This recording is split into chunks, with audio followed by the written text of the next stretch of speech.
பைத்தியம் முடிச்சிருச்சு. இங்க இருக்க ஏற்காடு லண்டன் மாதிரி நீங்க ப்ரோமோட் பண்றது பாத்தீங்களா? அதை நினைச்சா எனக்கு நெஞ்சு வலிக்குது மாம்ஸ். சபா இப்பவே கண்ணை கட்டுது.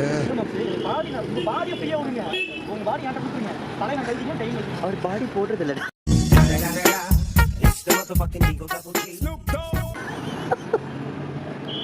பாருங்க ராட்சசன் படத்துல வர கிறிஸ்டோபர் மாதிரி இருக்கு. இல்ல தலை திரும்பல.